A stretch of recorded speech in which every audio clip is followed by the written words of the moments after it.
That was the longest we are rolling by producer Gary in the history. Of rolling? Yes, of the history of the damn basement. We are here. Man, it's a fucking basement, man. And it's hot. Well, we're sweaty. It's supposed to be cool in the basement. Not a chance, but we're here. Man. CCO Pre-Show episode 444. 444? Yes. Holy shit. Yes, we're brought to you by the wonderful patrons at patreon.com/CCO Podcast. Whether they like it or not. And we'll say the Dufferin Avenue Media Network studio. What? Sure. Because, like, we're here. We're in the basement. Yes, which is a place. I guess. It does mean we are physically present at the facility. That's true. Yeah, only in body. This is CCO after all. And classic deck tech. Yes, we're going to talk about a deck from yesteryears. Is this like the last? Kind of? Is this like the last one that kind of took over, was so prolific through several formats, and we haven't really talked about it on the show because I don't think it is. And I'll tell you. I'll answer that question in a sec. But I got to tell you a couple things first. Okay. I got to tell you a couple things. Okay. I got some rave and resounding reviews. There's some alliteration. RRR podcast on the on the longer pre-show last week. Oh. And short turnaround time, so we don't have a pre-show winner. Don't turn it off yet. Yeah, we're gonna play the booster pack game, but everybody liked the audio version and the fun. Longer pre-show. Huh. So I don't know if you want to keep doing that or not. But well, we can keep doing them when we have stuff to talk about, I guess. And rather than shooting the shit. Okay, so back to your question. The last deck to do the thing that this deck did, I don't think so. Well, the deck. This is.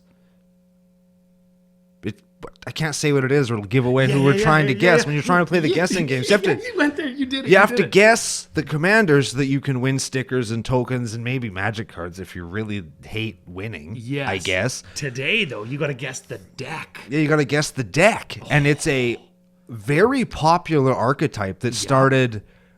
It's pretty long ago. This archetype's been around for a very long time. Yep. And it has actually this deck. It's got a pretty good reputation for having stuff in its colors that are... Yeah. Okay, hold on. Okay. We're going to talk about this deck, but we're not going to say the name of it. We're not going to say the colors of it, because that gives it away. That'll give some of it away. You got to let us know what that deck is in the comments below, YouTube style. Get on there. If you're listening to the audio version, because I'll do an audio version, you got to get onto YouTube and let us know. Yeah. Okay, so... Be victorious. You will win if you play. Yeah, and shout out to YouTube members that actually do that too, who go on and instead of Patreon, they pledge on YouTube. Fantastic, because that helps me condense all of the things I got to do and check in a week.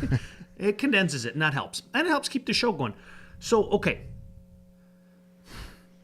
This deck has been a deck longer than it's had its name, right? Because this deck existed before it got its name. And it got its name in the set and block that it was a thing in Standard, right? I'm picking it up. You're following me now? Yeah. And one of us invented it. Oh, that is pretty brash of you. Locally. Oh. I was the first one to play it, and I didn't get it off of the internet. Okay. So if you're a longtime CCO listener, I have mentioned that before. Yeah. Okay. It's one of the few times I've stumbled into a deck that was actually good by just mashing things together. It was pretty cool. I got one. In this deck, it was famous for value. Outvaluing people. Okay, now, I don't want to say much more. Oh, that'll do it. But I do have another hint. Oh, But it's shit. very obtuse. Okay. At the same time that this hint... Wait a second. This hint? At the same time that this deck was like running amok in Standard, I was playing like white-blue enchantments with Sigil of the Empty Throne as the finisher. How'd you do? Well, not good. Yeah, no, not very well, hey? Not good. It was the deck during the same time you were doing your thing with this deck. My deck name was Stabilize at 2. Yes. Remember that? That was bad. Yeah. That was bad. I kind of went on a run after that of just playing limited. Oh, man. But then it was Zendikar limited, and one of my favorite limited formats of all time. That's another hint you just gave. Oh, yeah. Yeah, after the thing that we're talking about was Zendikar limited. Big hint, yes. Yeah. Hey, let's talk about that for a minute. Wait, let's not talk about Zendikar limited. Oh, come on. It's the best limited format. I have something that I'm going to bring up to you in public so that you have no excuses. Oh, do I stink? Do I need to shower? No, you're Sweaty fine. butt crack? No, it just smells in here because it's the damn basement underneath a fucking recording studio that's full of dudes, man. That's why it smells down here. We can smell everybody's butt crack all at once. Man, the point is, Amsterdam happened. Yes. Right? Yes. And there was a pro tour there. Yes. Nadu took it down. Okay. Okay. Oh, yeah, Nadu, the bird guy. The Nadu bird guy. Is the word, yeah. Bird is the word. Took it down. Okay. Was it modern? Yes. Oh, I was going to say, was it a Commander Pro Tour? Oh, absolutely not, because we'd be on that, obviously. Okay. Anyways, the point is, the deck has a callback to a previous deck called Cephalid Breakfast. Yeah. Lots of people, I assume, have at least heard that term before. Yeah. And so Cephalid Breakfast uses Cheerio things that cost 0, etc., etc. So people have been calling this deck Fruit Loops. That makes sense. Instead of Cheerios, because it's got the color. Nomenclature. There was like Fruity Pebbles and there's Cephalid Breakfast. There's a whole bunch of breakfast named legacy decks, for example, right? So now Nadu, who looks exactly like Toucan Sam, is the cornerstone of the most powerful modern deck as of the recording of this episode. Okay. And they're calling the deck Fruit Loops. Okay. And I have yet to see. Well, I know where this is going. On Thursday, on our Facebook page, a Nadu with a Toucan Sam painted on it. And I want to know why. So tell me, Montel. I have no excuse. I am waiting to die. See? Okay. So there's no reason for him not to do it, and he admitted it right here on the internet. I suck at everything. Expect to see it on Thursday on our Facebook page. I'm stupid. You are smart. Thank you. I am ugly. You are very attractive. That is correct. I have a tiny wiener. Your wiener is like 3 pop cans stacked on top of each other. Scientific facts. Huge. Producer Gary says, do you have a Nadu? Actually, the reason I've never painted one on the Facebook auctions yet is because I get a lot of those cards just from people at the LGS. Like, hey, paint this, it'll be awesome. I get some of them by ordering them at fusiongamingonline.com using CCO Save promo code. And I crack some packs and I paint what I get. Yeah. That's why I don't always have all of the staples. Here's where we're jerking the curtain back. Yeah. As Gary calls it, to kind of the insider kind of secrets. Yeah. That's why I don't always have all the staples, right? So you didn't open a Nadu is what you're telling me. I did not open one, nor did anybody want to just give me one, because I think it's like $20 or something. Is it pre-Pro Tour, like when I was ordering? Yeah, they're not inexpensive. That's true. Yeah. So that's kind of why. Plus, sometimes, like when people come to try and get affordable altars, because I do pride myself on being like the most affordable professional altarist on the internet. Right. If you're not getting like bad ones on eBay. And when the auction has to start like at a way higher dollar value, like a $50 or $60 starting bid, because the card is from like Modern Horizons 3 and it's an $80 freaking Ulamog or whatever, then people are like a little hesitant to start the bidding because like it's a way higher starting amount, right? You could call the deck Nadoot Loops. Nadoot Loops. Okay? Yes. And the only way you get to call it Nadoot Loops is if you have a Toucan Sam Nadeau. And since everybody else is sleeping on it, your boy Zzz here at CCO Podcast got you covered. Is all I'm saying. That's like six Z's in there. Oh, yeah. Do you have a Nadeau? Of course I do. Can I have it for Gives for Keep? No. Damn it. See, this is what I'm talking about. Of course I have a Nadeau. Okay, I'll get the Nadeau from you, my dude. And I'll paint some Fruit Loops on it. Good. And from when this is recorded and then when I paint, after I have the Nadeau and then Thursday rolls around, I cannot guarantee that it's this Thursday, but it might be next Thursday or the next one from wherever the fuck this show comes out. Because we're recording out of sequence and I have no idea. Well, we're recording in sequence just on a way earlier day. Have we ever recorded on a Tuesday before? A Tuesday at 5. A Tuesday night, yeah. What is going on with And us? it's so sweaty. It's like the first nice day that we've had like all summer. Yeah, essentially. usually, and here's another curtain jerker for everybody that's interested. Usually we record on Saturday mornings. Longtime nationalites will know that. Yeah. And it's like cool, calm. Mostly we're hungover, but we're troopers, so you can't always tell unless we tell you. Yeah. And breakfast beers from Pile of Bones Brewing Co. Yeah. Very important. Very important for us on those days. Yes, it's key to getting us up and running. It's they have the best chocolate stout I think I've ever had. It's delightfully good. And this is not me like advertising for them because that's like kind of our job.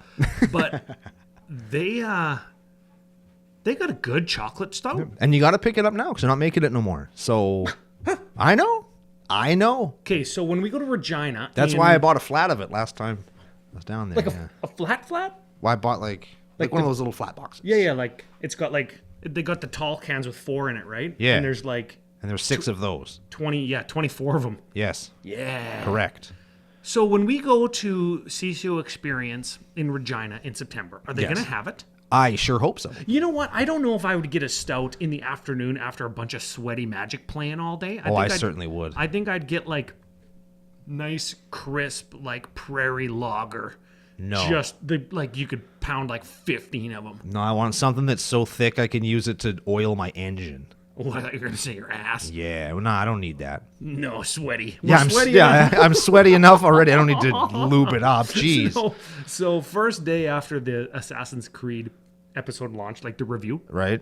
The not review. Weeks ago, our good friend Keel, the coolest guy to come out of Regina. Yep. Comes to me and says, hey, if you need any, like, if you want to have somebody on or talk or whatever about, like, Assassin's Creed, he's like, I know everything. I love jerking off Ezio or whatever his name is, right? Good callback. That is the right name. Yeah, and that's what he told me. So I said, oh, well, we recorded one already, like our first look. And I said, if we need you, we'll let you know. So then we do the review. Didn't talk to him at all. Nope. Just swept him under the rug. Yep. And then he messages me. He says, yeah, you bunch of idiots. You should have got in touch because I could have helped you with this or this guy's name or this. I could have told you about the bird or whatever, right? Yeah. And I was like, well. I knew about the bird. Yeah, that's the guy that I knew. And then he's like, I'm 5 minutes in, and I'm like, these guys are idiots. These guys don't know anything. And I'm like, yep, been doing it for 8 years, Keel. Not gonna stop now. Yeah, we're gonna stop there. So there might be something coming up with Keel in the future. Oh, yeah. Maybe. Yeah, I talked to him a little bit on Canada Day, which was chronologically yesterday. Yeah. So was he calling you a dumbass about Assassin's Creed? No, he actually sent me a video of Assassin's Creed 3, and remember the name with the colon in it? Oh yeah. Now, I still don't know how to say that word, but it means what it says is Connor. Connor. Too bad his name wasn't Colin. Because Colin and Colin. Yeah, that would have been funny. Yeah. But he just sent me a couple of videos and we were chatting back and forth. It's like, maybe that's something that we can do. Like, we can see if, like, from a fan's perspective, how accurate or how pumped or how many big beats did they hit. Like, yeah. Like, you're a big fan of Lord of the Rings, for example. Like, they hit the Fellowship. They hit the big flaming eye. Like, did they miss anything? Were there characters that weren't there? You know, maybe that would be something interesting to look at for future universes beyond that you and I are not. Yeah, we got to get the nation involved. We'll put it out there like on the Discord or I'll message, like, I'll just do like a group mass message out to like the patrons and put it on Facebook and put it on Twitter and be like, hey, check out these polls or, oh, frick, we can create a survey. Ooh. Didn't your work do that? And it was like so super successful. Lol. Yes, and no. We can say that even though we're in the damn network because Yes. we're not affiliated with that other place. That's right. Producer Gary's like, oh, he's sweating. He's not he's less affiliated with them than I am. Oh, yeah. Yeah. I suppose. They shit canned him. Oh, but now we got him. And now we're we've here. Suckered him into the nation, and he'll never leave. Doesn't he have us though? Like we're in his digs now, man. I guess Like- so. Yeah, we're in the dungeon. Yeah, right. We're in the fucking basement. God damn it. Okay, I want to go back to Assassin's Creed just for one more second and talk about Keel again because he's like chirping me like I should have got him or I should have known or whatever. Okay, if he was offering to help, now I'm going to reverse this a little bit, double flip it and reverse like Missy Elliott style. What? Yeah, sure. So if he was willing to help, he had to have assumed that the guy with like the KGK colon in his name, he had to have known that we were going to have trouble with that. Why wouldn't he be like preemptively telling us and wanting to help and like recognizing where we might be tripping, like hazard recognition, right? Have you ever seen Workplace safety, Keel. Have you ever seen a kid fall? Like just eat shit. Yeah, I've got a 6-year-old boy. Yeah. I've seen him do all kinds of things that involve falling down. And you laugh at him all the time. Mostly. Every time. And you know why? It's because it's funny when people fuck stuff up. Right? If you told somebody, oh, watch that first step, as opposed to just watching somebody carrying a tray full of dishes just eat shit and fall down the stairs, stairs is way more funnier than like, I'll step over here. I've got a rebuttal, though. Continue about my day. Okay, so imagine that we are to Keel like a waitress bringing an entire tray of beer is to us. The best thing ever? Yes. I don't know if I'd go that far. Well, he loves the nation. He loves Commander Cookout. He looks forward to it every weekend. He wants to see it be successful. It brings him and his friends enjoyment for hours and hours and years and years and years. That's fun. Imagine seeing us fall down, get hurt, try and get up, slip in wet beer, fall down, piece of a handle of a schooner stabs me in the neck. Can you imagine what he must feel like knowing that he could have prevented all of that? That scenario you just laid out is the only thing that I want. I want that to just be every YouTube video now. It's just us eating shit and getting just falling over. Just mugs falling on us. Mugs of beer falling into my mouth. Oh, that'd be but like in a good way though. Yeah. Or I don't even care. Like at some points, it's good beer, man. Just lick it up off the floor. Like I don't even care. You know what? When you're hurting, just that's how we roll in the nation. All right? I suppose. Yeah. Yeah, I was going to make a whole bunch of jokes about doing stuff on the floor of places that you drink beer, but it was on the counter for me. Yes. Yeah. We're going to leave it at that. We're going to leave it at that before we end up giving the listener a venereal disease.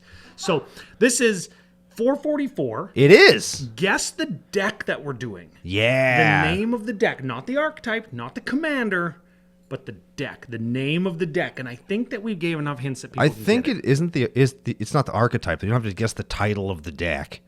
No, but yes, not the name of the deck that we're doing, but the name that but the name of the deck. Like, just freaking guess it. Like they get it. They understand. They're Yeah. they're Yeah, good. like They're smart people. Burn like is that. a name of a deck. Dark Yeah. Depths is the name of a deck. Cheerios, like we discussed, right? Cephalid breakfast. Yes. I like saying that. That's Yes, fun. yes. You guess the name, you'll get entered to win.